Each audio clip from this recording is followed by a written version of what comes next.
Hey everyone, welcome to the Acrobatic Arts Podcast. I'm Loren, and I will be interviewing some of the top leaders and innovators from the dance and acrobatic industry. If you are a teacher, performer, student, or a lifelong learner like myself, you are sure to find these episodes intriguing and full of inspiration. Acrobatic Arts is passionate about providing current and relevant information for everyone. So please, sit back and enjoy as we share our passion with you and the world. Today, I am talking with David Stinson. He is a successful studio owner, as well as being the CEO and founder of iPath. If you have never heard of iPath, take a listen as David explains what this growing organization is all about. David Stinson, hello and welcome to the Acrobatic Arts Podcast. Hey, how are you? I'm doing great. And you're all the way in London, is that correct? That's correct, yes. And how is it there right now? It's a little bit drizzly, a little bit chilly, but this is the UK. That's right. Every time I go there, it seems to rain. So when you say it's a little bit drizzly, I can relate to that. Yeah. But I'm so excited to speak with you today. You are the CEO and founder of iPath, and that stands for International Performing Arts and Theatre. Yep. Now, I will admit I have heard about iPath, but I'm certainly not an expert on everything that this organization offers. So I love that we can talk to you today and everyone can learn about it from the founder of iPath.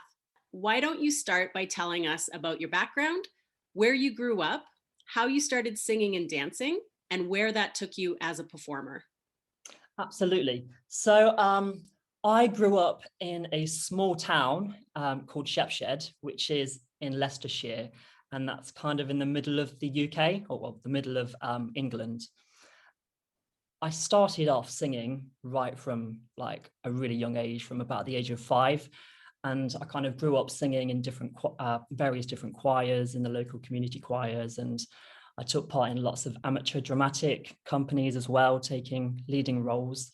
But it wasn't until I was about 15 years of age, I was out shopping, clothes shopping with my best friend. And it's kind of a weird story, but she needed the toilet. So she popped into the local town hall and I was standing around waiting for her. And whilst I was waiting, I was looking at the community notice board and seeing auditions for this big production. And so I says to her when she came out, I says, should we go and audition for this production just as a joke? Because I wasn't taking performing arts kind of seriously at that point. And she said, yeah, okay. So we went along just for something to do. And I got the main part, which was crazy. And that was, I was about 15 years of age then. And I'd never danced before. I'd only sung in local choirs and stuff. So that was kind of the start of my dance training. So I started dance classes, took the leading role in this big production in Leicestershire. And one thing kind of led to another. The choreographer says I was a natural dancer. So she kind of invited me to her dance company that she also ran, joined the dance company, and she kind of trained me up and took me under her wing. And then I decided to audition for a dance college, a private dance college in Leicester, and I got accepted on part scholarship. And yeah, kind of went there for 3 years. I graduated with a Trinity Diploma in musical theatre. So that was kind of encompassing the triple threat disciplines, so dance, singing, and acting. I trained in ballet, jazz, tap, commercial, hip hop, all the main stage dance disciplines. And then when I graduated there, I traveled the world on various different cruise ships as a singer and dancer. I did High School Musical, which was so much fun. And then I came back after the cruise ships and I did a few shows in the West End. And yeah, that's pretty much it. And then I decided after about 5 years of performing in the industry, I decided that I wanted to kind of really settle down in London and it's kind of hard to settle down when you're a dancer because different contracts take you all over the place. So I decided to open iPath, and I also opened my own school. So I run a school now in Southeast London called the Stinson Theatre School, and I've kind of grew iPath from there, really. I started developing qualifications and different programs of studies in all different disciplines, and kind of tried and tested them on my own students in my own school, and it's kind of just it's grew from there, and we're now international. Wow. So that's pretty much my story. Yeah. Wow, David, that's a fantastic journey. And isn't it funny that it just started out by your friend having to go to the toilet? No, it's crazy. We still laugh about it today. That's amazing. Do you remember that production that you first got cast in? Yes, it was called Captain Lovely, and it was basically an independent show. And it was about this, it was kind of like sci-fi kind of thing about space and stuff. And I was like the lead person of this big spaceship. It was incredible. Yeah, I guess that got you hooked, and then one thing led to another, and there you go. So you traveled the world performing, opened your studio once you decided to settle down, and then what crossed your mind to say, I want to help internationally dancers and teachers and develop iPath? Well, there's lots of different exam boards in the UK, and they're all great, but they're all very expensive to join. And my school, my studio, is where it's located. There's a lot of disadvantaged children that are not able to usually access the arts, because the arts is very much I don't know what it's like in North America, but in the UK, you kind of have to have money to send your child to ballet class or something similar. Yes. And I wanted to kind of break down those boundaries. And for me to join another examining board, it would mean that these kids would have to pay a lot of money to do their exams. And so I thought, this is not going to work for me. So that's pretty much why I started my own exam board. I wanted to break down those barriers and create opportunities for children that wouldn't otherwise be able to access the arts. So it just kind of started off teaching the children various different exercises and things, and I started to implement that and structure them in an actual syllabus. And then I got other people on board, and it's kind of grew from there. Right. Listeners, if you haven't heard about iPath, I strongly suggest you go to the website, because when you do, you will bring up all the genres that they offer syllabus and exams for, and it's quite amazing. Just in the dance program itself, there's classical ballet, jazz, tap, contemporary, commercial, hip hop, and lyrical dance. On the website, it says there's over 200 videos and exercises for each discipline, so that the teacher is really equipped with everything that they need to run a successful class. And I didn't know the reason why you started iPath, but that is really touching. Do you find that it is reaching the children that need it? Absolutely, yeah. And as well, another reason we wanted to form iPath was because a lot of the other existing exam boards make you jump through hoops of fire to become a registered teacher. And although obviously teacher training is really important, for me, for example, I trained at a 3-year conservatoire, so I knew exactly what I was doing. I've got a lot of experience being a teacher, and I just didn't feel that paying thousands of pounds to retrain to become a teacher of an association was kind of fair. And at the time I couldn't afford it, so we've kind of got rid of all of that, and membership for teachers is free with iPath. And we basically do a due diligence. So we check what their qualifications are that they already have. And if we feel that they're capable and they have enough experience at teaching, then they have automatic entry into iPath. If we feel that they lack experience or qualification, then we do have some courses, but they're nowhere near as expensive as some of the other dance organizations. So that was one of the other things that we wanted to change as well. And yeah, it's gone crazy, to be completely honest. What has happened, and has this been during the pandemic? Yes. So actually, we're still finalizing some of the dance syllabi, but the majority of it's kind of ready. We're in the middle of filming all of the all of the syllabi, all the programs of studies, and the pandemic hit, and that stopped everything because we weren't able to go into the studio and film. But now that we're just starting to reopen in the UK, so we're just finishing off some of the videoing. But yeah, it's kind of, I hate saying this, but it was kind of a blessing in disguise, because I think what happened was a lot of dance schools, particularly in the UK, were a part of like some of the bigger examination boards. And because of the pandemic, they had nothing to do really apart from sit at home and wait this coronavirus out. And whilst they were sitting at home, they've been researching and surfing the internet, and they've come across us and checked us out and thought, you know what, let's give these guys a go. So it's kind of been a blessing in disguise, and we've literally gone from just a handful of schools a couple of years ago to over 150 schools. That's without hardly any advertising. It's without any paid advertising. So wow. And iPath is available worldwide. Schools all over the world. So we've got a lot, obviously, in the UK. We've got schools in North America, in Australia. We've got a lot of schools in Southeast Asia, in China. So yeah, we're all over. And how do the students take exams if they're not in the UK, or even if they are in the UK? So we have examiners, trained examiners. If they're in the UK, we've got a lot of examiners in the UK, so that's pretty much the same as any organisation. A dance school teaches the students that the dance syllabi or musical theatre or whatever discipline they're doing.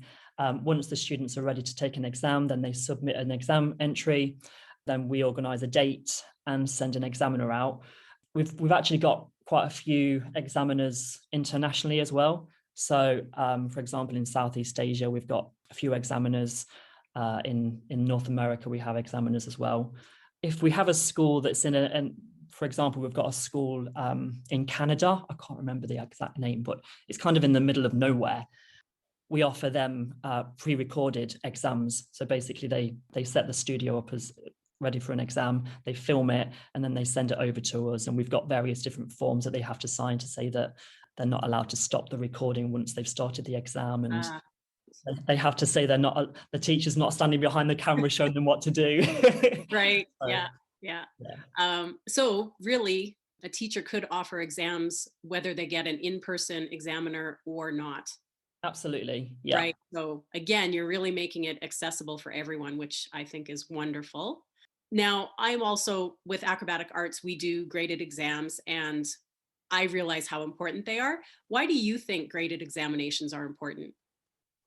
I think they're so important mainly because they provide consistency, and particularly in dance, it's so important that dancers are being taught technically sound.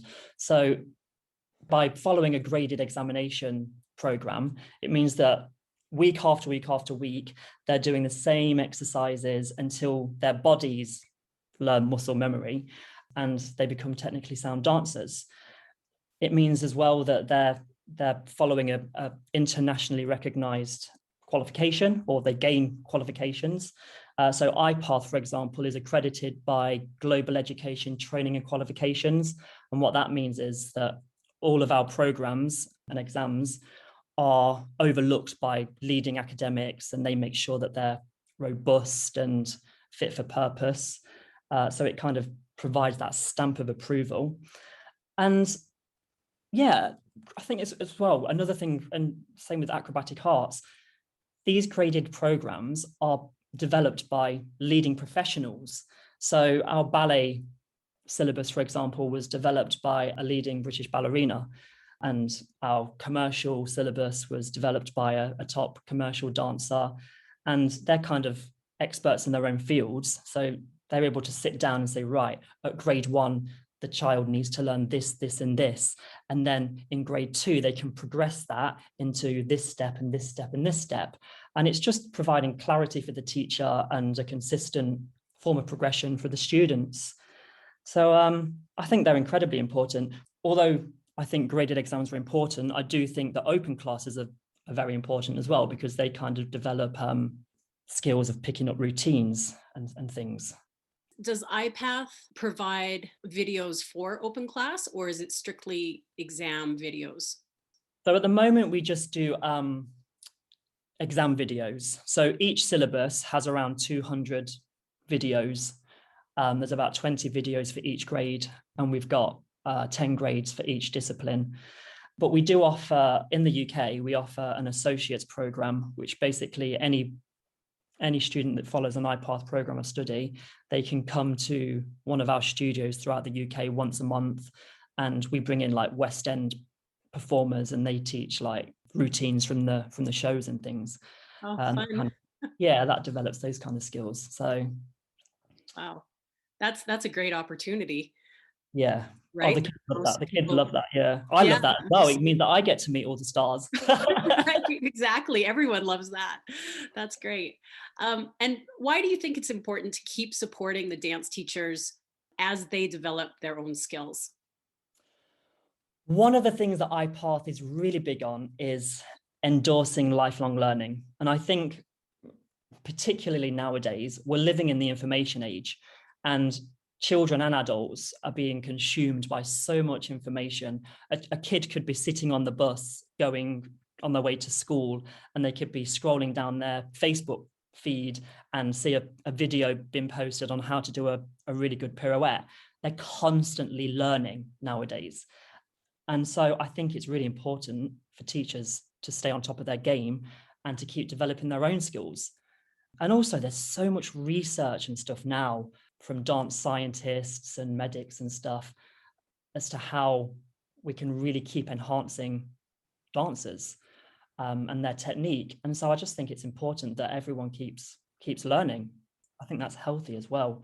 So we've got a lot of Cpd courses that we offer every other month. Some of them are online via webinars, others are in person. And yeah, we just want to provide as many opportunities for our teachers to keep on learning as possible. It's about learning new skills as well. Like in the UK, for example, we have a shortage of singing teachers. There's so many dance schools, but we don't have enough singing teachers to go in and kind of teach the singing side of things.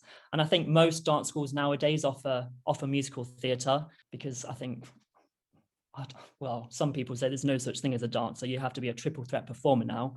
Right. You have to be able to dance, sing, and act. So one of the problems that we experience in the UK is we've got loads of dance teachers, but not many singing teachers to teach the children how to sing properly. So one of the things that we do at iPath is we equip the dance teachers with enough knowledge on how to deliver a sound singing lesson. So just ensuring that they know the basics to make sure that the children are warming their voices up properly. We provide them with various different warm-ups, and we basically give them a whole package that they can just take and deliver in their musical theatre classes. So yeah, David, that is so amazing, because that just sounds like it's all encompassing, and you're really providing the triple threat. You know, you're not just saying you need to be a triple threat, you're saying here are the steps that you require to become a triple threat. So that's great. Now you mentioned that iPath was sort of exploding during the pandemic. How do you think that has changed the course of dance, even looking forward to the future? I think every single industry has had to adapt during the pandemic, except Amazon, of course. But yeah, I think it's, well, I was talking earlier about there being barriers in, like, particularly in the UK, where it's kind of the upper middle classes can only afford to send their children to ballet school. Whereas during the pandemic, everyone has had access to dance classes, because so many dance teachers have been providing free lessons on Zoom or via Instagram lives and Facebook lives and stuff. And certainly in this country, we've had a lot of children that's been able to access dance classes that wouldn't otherwise have been able to access them. So I think that's one of the main things that's changed in the UK, and I'm pretty sure that's across the world as well. But also, it's for people with special educational needs, it's given them an opportunity to tap into dance classes and kind of make that class work for them from the comfort of their own home. I had a child with autism that joined some of our online Zoom classes, and he absolutely loves dance. but his autism kind of stops him from being able to attend an in-person class because he suffers from anxiety. Whereas because it was on Zoom, he was able to tap into our classes and he absolutely loves it. So now we're carrying on with some of our Zoom classes, and he's able to carry on with some of his training, which is just brilliant. Then obviously we've had access to some of the best choreographers. So a lot of dance studios would never be able to afford the likes of Brian Friedman to come and teach in their studio. But the pandemic has meant that we've all had to jump onto Zoom. And now he's been teaching in so many different studios, and studios don't have to cover the costs of flights and everything. So yeah, I just think it's kind of opened so many different doors, and I hope it continues. Obviously, in-person teaching is essential, and that's the safest way of learning how to dance. But I do think that it's important that we still grasp hold of this virtual aspect as well, because I do think it has a place in dance teaching. Yeah, I agree. I think the pandemic did open up those doors, and we'll keep some of those paths open as we move forward. And it sounds like iPath is doing a great job of that. Again, I'm really impressed with this organization the more I learn about it. So if there are any teachers listening right now that would like to become a member, how would you suggest they go about that? The best thing to do is visit our website. So it's www.i-path.biz, B-I-Z, and have a browse through our website. There's a lot of information there because, like you said, we offer so many different disciplines. At the top of the page, I think it says become a teacher or something. Click on that and fill the form in. And basically what happens is a member of our team does our due diligence. So they check on what qualification that teacher already has. And if they've got the relevant qualifications and experience, then they'll automatically be offered membership, which is free. If we don't think they've got quite enough experience or qualifications, then we'll signpost them to various different courses that we offer, which are affordable for most people. And yeah, I love that. You're not turning them away. You're actually helping them become better. So that's and the thing is, so basically at iPath, we don't want to turn anybody away, because in the UK, and I think it's the same all over the world, you don't have to have, there's no law to say that you have to have a certain qualification to open a dance school. Anybody can open a dance school. And so we'd much rather accept the teacher on and upskill them and provide them with the skills that they need to be able to deliver good dance classes, rather than say, no, I'm sorry, you don't quite fit the bill. And then they open a dance school anyway and teach children wrong. We'd much rather take them under our arm and support them along their whole teaching journey. Right, because they eventually end up passing on that information to their students. Absolutely, yeah. So you're really creating a great path for everyone. Yeah. iPath. Yes. I'm going to say it again. What an amazing organization. Does iPath have any upcoming ventures that you can tell us about? Our next big venture is we're opening a UK chapter of BDP. So BDP is the Bridge Dance Project, which was founded in the USA. Basically, its main aim is to connect dance scientists with dance teachers. So one of the things that happens all over the world is that you have the dance scientists and medics industry, and they do all their fabulous research and stuff, and they create these incredible articles, which are supposed to be helping the dancers and the dance teachers better themselves. But actually, there's a disconnect, because dancers are not academics or scientists. So we struggle to understand dance scientists' kind of language. And so BDP is about bridging those two things together and making all of the information that the scientists come up with, making that accessible to dancers and dance teachers. So that's what we're working on at the moment. And we're going to be launching the BDP UK chapter in September in the UK, obviously. And we're going to be offering various resources. This is all for free. So this is accessible to any dance teacher, even if they're not a member of iPath. We're offering all these resources for free, developed by the dance scientists, but then put into a language that everybody will be able to understand. Then we're also going to have an annual conference, which is going to happen every September. And that's going to bring lots of different specialist speakers that will be talking about lots of different topics, such as how to prevent dance injuries. We're going to do monthly webinars, monthly podcasts. We're going to have a magazine that we're going to release twice a year, which is going to have various different articles and things.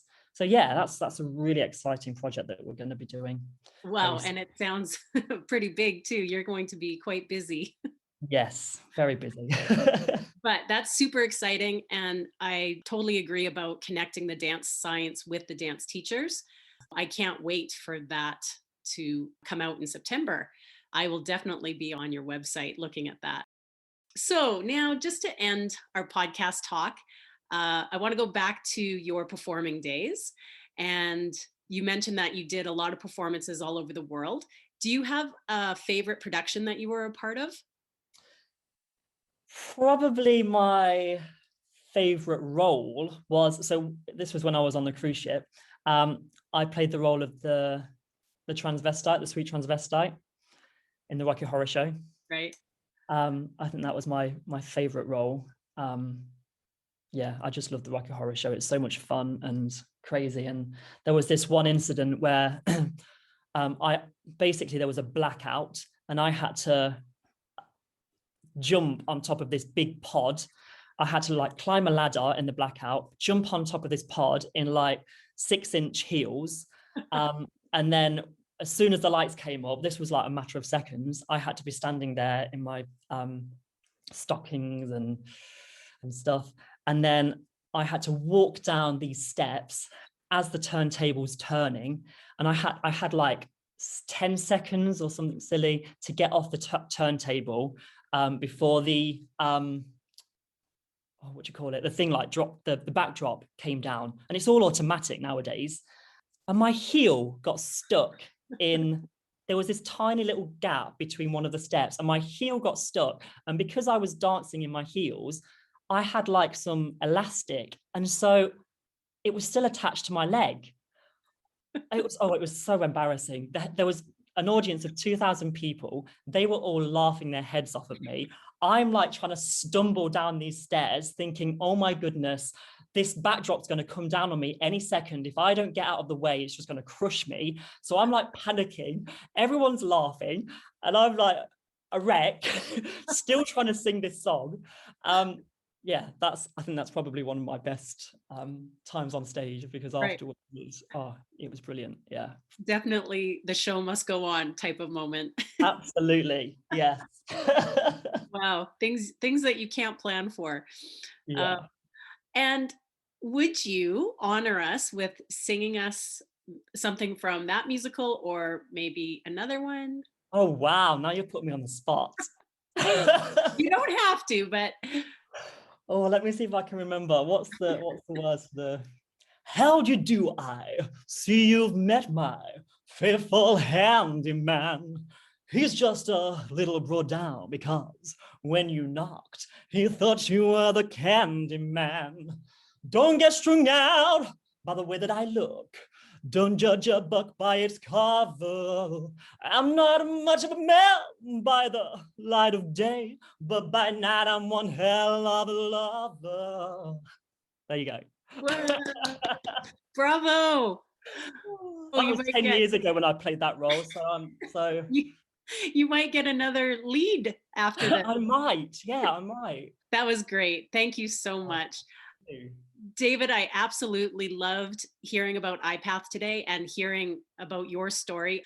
Like I said to everyone, I will definitely be checking out iPath. I think everyone should. Thank you. And we're really excited as well to be working with Acrobatic Arts. So we've got some things in the pipeline. So that's really exciting as well. Great. We'll keep everyone updated on that as well. Thank you and have a great day. You too. Thank you.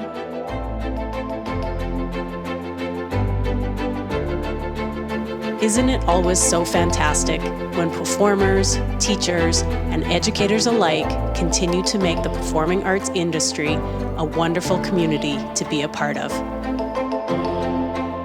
Thanks for listening, everyone, and have a great day.